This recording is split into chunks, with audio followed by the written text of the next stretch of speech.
Dia dos Namorados. Dia dos Namorados. Nós, antes de começar essa mensagem, porque foi difícil, gente. Como fazer uma pregação sobre o Dia dos Namorados, num domingo à noite, em que nem todos são namorados? Como trazer uma mensagem com esse tema, mas que inclua todas as pessoas que estiverem presentes? Antes de entrar nela, né, reunião de oração quarta-feira, já falei, semana que vem começamos uma nova série de mensagens, chamada Identidade. Quem é você? Né, nós somos multifacetados, temos vários aspectos. Então, veremos isso aí numa próxima série, a partir do domingo que vem. E aí, quando me pediram para trazer essa mensagem no domingo, eu fui perguntar para Deus, né? E aí, o que eu faço? E, meus irmãos, o que veio à minha mente foi um versículo de um livro que é pouquíssimo utilizado em pregações dominicais. Ele costuma ser utilizado em casamentos. Eu mesmo já usei esse versículo em casamentos, né? Não fiz muitos, mas já usei esse. Eu sou do meu amado e meu amado é meu. Quem é que já ouviu esse versículo aí? Esse versículo faz parte de um livro chamado Cântico dos Cânticos, capítulo 6, versículo 3. Ele também é conhecido como Cantares, Cânticos de Salomão, porque a sua autoria tradicionalmente é relacionada, atribuída ao rei Salomão. E, como eu disse, não é um livro muito comum de se ouvir em pregações, porque ele é um livro que tem um tom fortemente erótico. Poxa, mas a gente fala tanto de amor na igreja. A gente fala do amor filos e fala do amor ágape, mas não fala do amor eros, né? São 3 tipos diferentes de amor. O grego entende que o amor é uma coisa tão importante, tão grandiosa, que precisa de 3 palavras diferentes para explicá-la, e nós aqui usamos uma só, e a gente fica se confundindo, né? Ah, eu te amo. Tá, mas me ama quanto? Coisa de namorado, né? Você me ama. Lógico que ele vai dizer que ama, senão acaba ali o namoro, evidente, né? Mas posso trazer esse versículo para cá, e tudo aquilo que nos levará em nossa meditação ao que ele vai nos mostrar, porque os próprios israelitas, eles percebiam que neste livro havia uma outra camada de interpretação. Esse livro, ele é utilizado pelos judeus ortodoxos como parte das leituras da comemoração da Páscoa judaica, porque eles percebem no livro uma alegoria de um outro tipo de relação amorosa, que não a óbvia, que é a entre um homem e uma mulher, da qual o livro está falando, efetivamente, né? Diretamente. Mas além dessa interpretação literal do livro, existe uma outra interpretação possível, alegórica, em que, quando Salomão se refere a essa relação de um homem com uma mulher, essa relação amorosa entre os dois, na verdade, ele está se referindo a uma relação entre Deus e Israel, o povo de Deus. Os judeus ortodoxos assim entendem.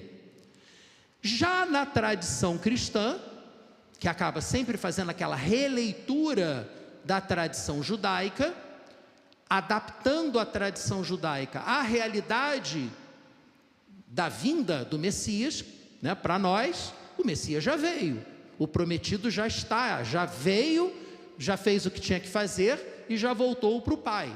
É o que nos diferencia, né, dos judeus. Eles acreditam que o Messias ainda não veio, e eles acreditam que, portanto, precisam cumprir a lei para serem aceitos por Deus. Nós entendemos que a lei, na verdade, só nos orienta para mostrar quem é Deus, mas nós não somos capazes de cumprir toda a lei. Mas chegaremos lá.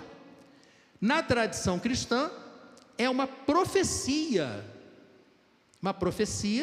da relação entre Jesus, aquele que viria no tempo de Salomão, quando escreveu o livro, né? Por isso uma profecia, e a sua igreja, não mais Israel, sim, o Israel de Deus, a igreja do Senhor, com I maiúsculo, né? Não só essa daqui.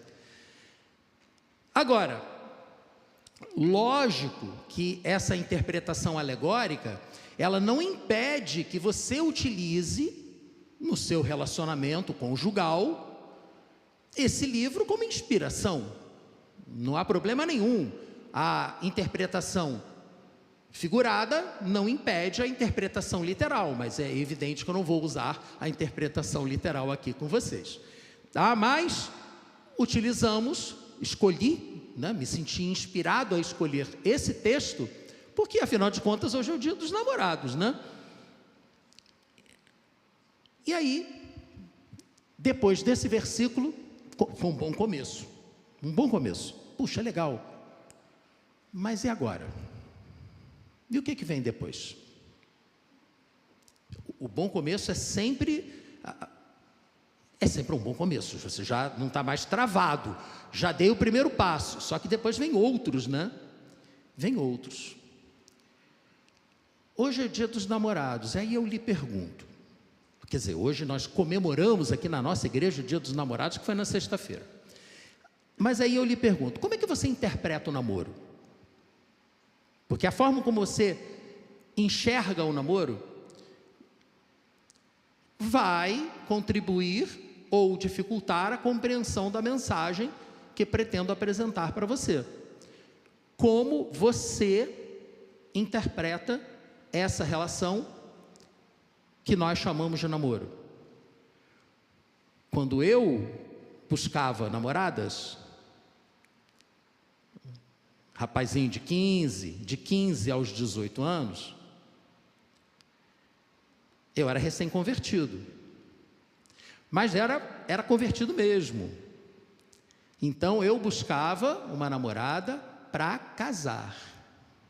Eu sei que essas coisas não existem mais hoje, eu sou o Jurássico, mas no meu tempo era assim. Na igreja nós namorávamos para conhecer alguém melhor, visando aprofundar o relacionamento. Nós partíamos de uma identidade espiritual, porque estávamos na mesma igreja, ainda que às vezes a gente saísse em bando para a igreja do vizinho, porque diziam que lá tinha coisa melhor, e aí a gente ia lá, né? Você sabe que o do vizinho é sempre melhor, né? Então íamos lá visitar as outras igrejas em busca de alguma coisa diferente, mas havia uma identidade espiritual. Aí vinha a relação do namoro para buscar uma identidade emocional, e se assim acontecesse, aí partisse para o compromisso. Naquele tempo você casava primeiro, né? Então as coisas estão um pouco diferentes hoje, mas não que eu concorde com isso. Eu continuo acreditando que a relação de um homem com uma mulher, ela vai muito além da relação física. Da mesma forma que o livro de Cantares tem a sua interpretação literal, mas tem uma outra interpretação mais profunda, alegórica, o relacionamento de um homem com uma mulher tem uma realidade física e emocional, mas tem também uma realidade espiritual, que vai mais ao fundo do que aquelas que nós estamos acostumados a trabalhar. Então, a visão que eu compartilho com vocês de namoro é a busca por um compromisso, a busca por condições para estabelecer um compromisso com alguém. e não apenas diversão. Então, quando eu lhe pergunto qual é a sua visão para o namoro, você precisa se responder. O namoro para você é só diversão? Só curtir? Sem compromisso? Ou é uma busca por compromisso? Como é que você interpreta isso? Porque, meus irmãos, a falta de compromisso tem sido o principal inimigo de qualquer relacionamento. Qualquer. Namorado com namorada, noivo com noiva, marido com esposa, participante da igreja, membro da igreja com a igreja. Se não tem compromisso, o relacionamento fica superficial. Só que a nossa sociedade, ela está adoecendo. Eu não sei se é alguma coisa que estão colocando na comida. Dizem, né, que o tal do glifosato, que as pessoas não ficam doentes porque comem trigo. Não é por causa do trigo, do glúten. É porque a mutação genética, eu não deveria estar falando isso não, mas tudo bem, agora já falei. A mutação genética que estão fazendo na plantinha, nós temos aqui uma bióloga, ela pode nos ajudar com isso. A mutação genética que estão fazendo está tornando o trigo mais resistente, não à peste, mas ao inseticida, que é o tal do glifosato. E ele cola no glúten, e vai em uma quantidade muito maior de glúten para dentro de você, porque o trigo tem cada vez mais glúten. Por isso que o pessoal, quando come, a gente vai para a Itália, coisa linda. Lá você come a massa e não fica empanturrado, pesado, porque lá é proibido. Não pode ter trigo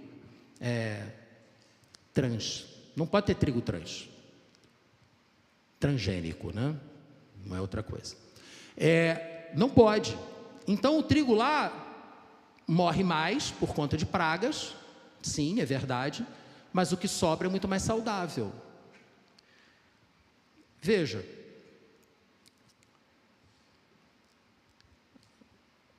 nós acabamos sofrendo as consequências daquilo que nós consumimos. E da mesma forma que as pessoas têm ficado doentes, porque consomem comida cheia de defensivo agrícola, para não chamar de pesticida, né? Que eu tenho um amigo meu que é agrônomo, ele fica chateado comigo quando eu chamo de pesticida. É defensivo agrícola. A gente fica doente quando come uma comida de origem ruim. E a gente está ficando doente, porque nós estamos nos alimentando de ideias ruins. A nossa sociedade está adoecendo, porque cada um está cada vez mais pensando somente em si mesmo. A quantidade de gente sendo diagnosticada como narcisista é cada vez maior. É só você olhar o debate político. Gente, é assustador. As pessoas, cada um só pensa em si mesmo. Só que isso está acontecendo nos nossos relacionamentos. E quando você começa um relacionamento com alguém e essa pessoa não está preocupada com você, só está preocupada consigo mesma, gente, não tem como dar certo. Não tem como dar certo. Um relacionamento exige entrega, exige sacrifício, exige você abrir mão um pouco daquilo que você considera que é seu direito, para que você possa caminhar junto com o outro. Isso inclusive na amizade. Tivemos uma série sobre amizade aqui, falamos sobre isso na amizade. A amizade exige amor sacrificial. Não há amor maior do que aquele de quem dá a vida pelo seu amigo. Hoje em dia, as pessoas se aproximam dos outros pelo que os outros podem lhes oferecer. E isso está, inclusive, se refletindo nos relacionamentos amorosos, nos namoros, que são fugazes. Como lá o nosso grande poeta dizia, né? que o amor seja eterno enquanto dure, o que é uma contradição. Se é eterno, tem que ser eterno, não pode acabar. Posto que é chama. Não, isso é papo furado, para usar outra pessoa enquanto lhe dá prazer, e quando começou a ficar chato, você descarta. É uma sociedade consumista. E isso se reflete, inclusive, nos namoros. Namoros, casamento, amizade, se não houver compromisso, não vai prosperar. E aí nós precisamos olhar para a Bíblia. Bom, já que eu tenho que falar disso, e eu não quero ficar aqui apurrinhando vocês com as minhas opiniões, porque opinião cada um tem a sua, e você não é obrigado a ouvir a minha. Eu vou lá porque vai ter um caldo legal depois, e tá bom, eu vou ouvir o que esse cara tem a falar. Não pode ser assim. Não pode ser assim. O que eu preciso lhes apresentar é o que a palavra de Deus diz. Ainda que, obviamente, se eu estou apresentando, passa pela minha camada interpretativa, é evidente, né? Não é neutro. Qualquer leitura de qualquer texto sempre passará por um filtro. O filtro de quem está falando e o filtro de quem está ouvindo. 2 filtros, portanto, né? Isso vale para qualquer discurso. Mas indo à Bíblia, não tem namoro na Bíblia. Isso não existe nos tempos bíblicos. Então, como é que eu vou buscar na Bíblia referências para relacionamento de busca, partindo do pressuposto que você concorda comigo que o namoro é uma busca para conhecer a pessoa, uma busca por compromisso, tá? Eu agora afunilei para esse lado aqui. Se você não pensa dessa maneira, eu só estou aqui para curtir, aguarda um pouquinho, daqui a pouco a gente vai ter os caldos lá. Mas, se você concorda comigo que nós precisamos buscar esse compromisso nos nossos relacionamentos, o que a Bíblia fala sobre isso? Sobre namoro? Nada.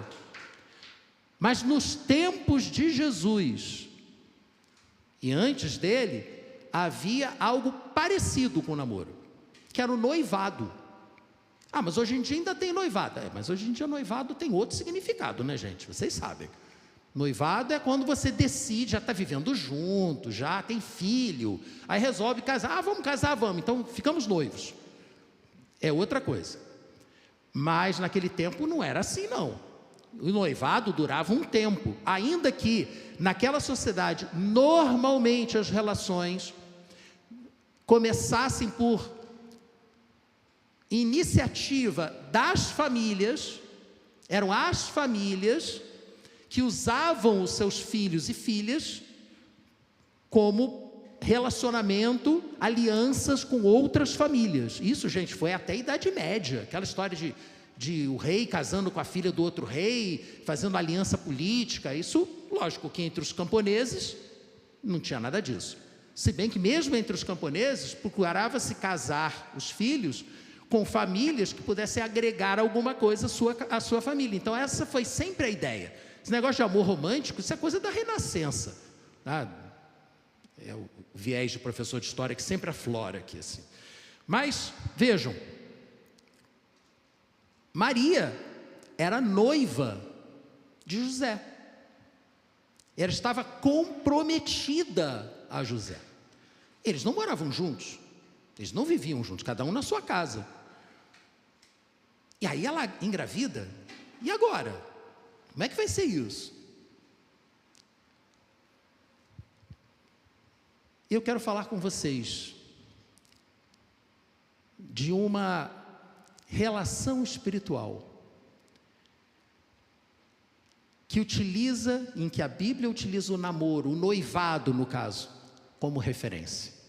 Se vamos à Bíblia para entender o significado do namoro que lá está como noivado, nós chegamos a mais uma camada de interpretação. E por isso que a mensagem é para todos nós, e não apenas para os namorados, mesmo sendo o dia dos namorados. Porque todos nós vivemos uma relação, ou deveríamos estar vivendo uma relação de compromisso com o noivo.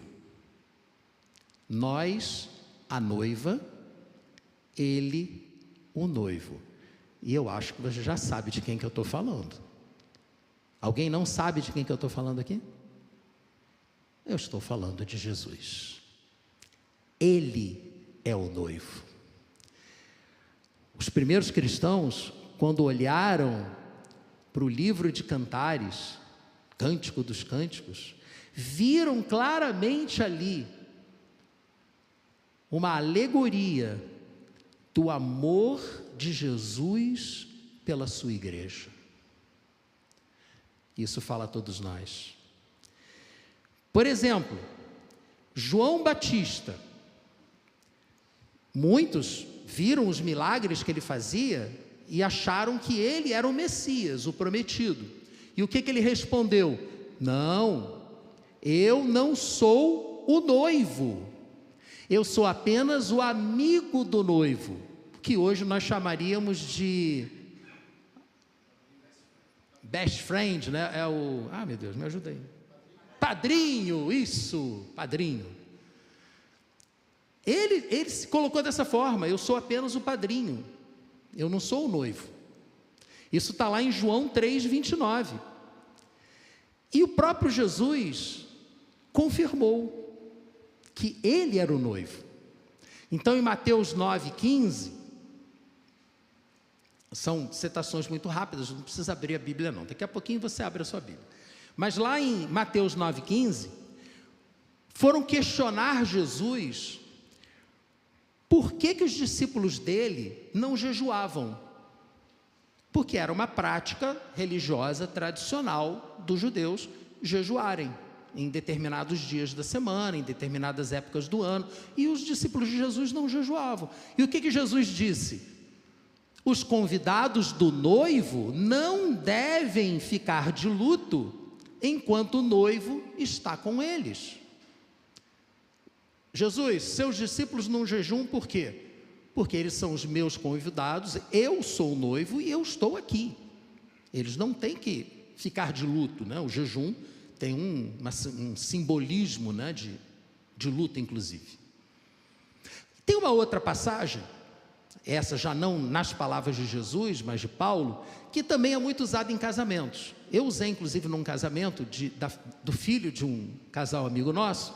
A noiva não gostou não, porque a noiva era feminista, então ela não gostou da passagem, que é aquela passagem de Efésios 5:22 a 33, que ela é chamada de deveres conjugais, em que a mulher deve se submeter ao marido, né?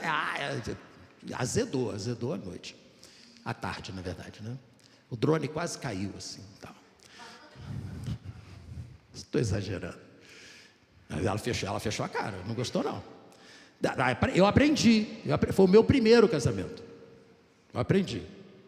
A partir daí eu leio de trás para diante. Os noivos têm que aprender a se sacrificar pela noiva. Isso! Aí, em compensação, a noiva passa a respeitar o noivo. Então, mas pelo menos nessa ordem a coisa fica um pouco mais palatável, né? Para o público comum. Mas lá no versículo 25, eu não vou ler a passagem toda não, tá, gente? Mas lá no versículo 25 de Efésios 5, Paulo disse assim: cada marido deve amar sua esposa como Cristo amou a igreja e se entregar por ela. Então aqui, mais uma vez, a analogia do noivo, da noiva, nós, a noiva, porque somos a igreja do Senhor, e Jesus o noivo. O noivo, ele se entregou pela noiva, ele se doou pela noiva. Nós, em contrapartida, assim como Jesus se entregou por nós, e nós, em contrapartida, nos submetemos ao noivo, a Jesus, nos entregamos a Jesus, submetemos a nossa vontade à vontade dele, deixamos de fazer o que queremos para fazer o que a palavra dele nos mostra que devemos fazer. Então, se eu posso trazer a Bíblia para o Dia dos Namorados, é isso que eu preciso dizer para você. Que nós fomos convidados, fomos chamados por Jesus para ser a namorada dele, como igreja. E ele se ofereceu por nós, para nos conquistar. Ele nos conquistou com a sua própria vida, que ele a entregou voluntariamente por nós. Isso é um namoro bacana mesmo, né? Tá ali junto, deixa de ir ao futebol para ir assistir filme Diabo Veste Prada, né? Pô, Diabo Veste Prada. Ah, eu quero. Ah, tá bom. Isso é um sacrifício. Os maridos têm que estar dispostos a esse sacrifício. Deixa que a namorada... Eu namoro há 40 anos com a mesma pessoa. 40 anos e alguns meses. Né? E é ela que escolhe o filme. Às vezes demora para achar. Né? Porque a minha escolha, ela sabe qual é.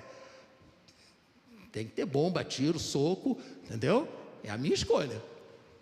Pô, deixa você tão violento. Que é isso? Nada. Impressão. Mas a passagem que eu mais gosto, e que tem muito a ver conosco, e tem muito a ver com a comemoração que nós faremos daqui a pouco, está em Apocalipse. Então peço que você abra a sua Bíblia em Apocalipse. Isso eu tenho certeza que você não imaginava que você ouviria numa mensagem sobre o Dia dos Namorados. Apocalipse. Último livro da Bíblia. Capítulo 19 de Apocalipse. É uma passagem longa, muito bacana. Eu recomendo que você leia tudo do 19 em diante. Muito bacana. Mas, como temos muitos caldos ainda a provar, né? A provar, vou ler o 6 e o 7. 19, 6 e 7. Então ouvi uma voz semelhante à de uma grande multidão, uma voz semelhante ao estrondo de muitas águas, uma voz semelhante a fortes trovões que bradavam: Aleluia! Pois reina o Senhor, o nosso Deus, o Todo-Poderoso. Vamos nos regozijar, vamos nos alegrar e dar-lhe glória, porque chegou a hora do casamento do Cordeiro e a sua noiva já está preparada. Glória a Deus por isso. Noivo, noivado. Nós estamos vivendo o noivado com Jesus. Ele é o Cordeiro de Deus. Foi assim que João o identificou, o Cordeiro de Deus que tira os pecados do mundo. E lá em Apocalipse, esse casamento vai acontecer. Aqui nós estamos vivendo o noivado, é uma preparação para o casamento. O nível de intimidade que temos com Deus, que conseguimos ter com Deus, é muito reduzido, porque nós vivemos dentro de um corpo decaído, uma natureza humana decaída, que nos arrasta para longe de Deus, e muitas vezes nos arrasta para longe de um relacionamento de compromisso com o nosso namorado, ou namorada, cônjuge, amigo, igreja, porque nós somos falhos. Mas quando o noivo voltar para resgatar a noiva, ele encontrará a noiva preparada? Existe uma parábola contada por Jesus lá no finalzinho de Mateus, não vamos abrir. É a parábola das virgens preparadas e das virgens despreparadas. Virgens no sentido de noiva. Nós estamos preparados ou não? Nós, se nos identificamos como namorados de Jesus, temos que estar preparados para quando Ele voltar, porque Ele voltará. Ele voltará e o casamento se consumará. E nós viveremos eternamente, de um jeito ou de outro, junto com Ele ou longe dele. A escolha é feita aqui, não é feita depois. Aqui, nós temos a oportunidade de escolher se queremos viver eternamente com Ele ou se viveremos eternamente longe dele. Não é Ele que escolhe, é você. Jesus morreu por todos, para a salvação de todos aqueles que nele crerem. Ah, mas e quem viveu antes de Jesus ter nascido? Isso é outra história, isso fica para um outro momento. Ali no Caldos você pode até me perguntar que eu te explico, mas não agora. E no versículo 21, capítulo 21, de Apocalipse ainda, avança um pouquinho. Então, versículo 1, capítulo 21, vi novos céus e nova terra, pois o primeiro céu e a primeira terra tinham passado, o mar já não existia. Vi a cidade santa, a nova Jerusalém, que descia dos céus da parte de Deus, preparada como uma noiva adornada para o seu esposo. Ouvi uma alta voz que vinha do trono e dizia: eis que o tabernáculo de Deus está com os homens, com os quais ele viverá. Eles serão os seus povos, o próprio Deus estará com eles e será o Deus deles. Essa é a visão, é praticamente a última visão que foi dada a João, lá na velha ilha de Patmos. O velho João, já com 90 e tantos anos, o único que sobreviveu, era o mais novo também. É essa visão que deve alegrar o nosso coração, pela expectativa do que nos espera. Os vikings têm na mitologia deles o Valhalla. Paraíso para eles é um refeitório com muita comida e muita bebida e muita brincadeira, muito riso, muita alegria. A Bíblia também nos apresenta o paraíso como uma grande festa, as bodas do Cordeiro. Se você achava que o paraíso era ficar de batinha branca tocando harpinha, lamento te entristecer. Você não vai ficar tocando harpinha, você vai ficar comemorando junto com o Senhor, se você quiser. A escolha é sua. E em vários outros momentos dos evangelhos, Jesus compara o chamado que Ele está fazendo para andarmos com Ele, com o convite para um casamento. E o casamento tem que ser precedido pelo noivado. E aí eu lhe pergunto, para encerrar, não é todo domingo que é rápido assim não, tá?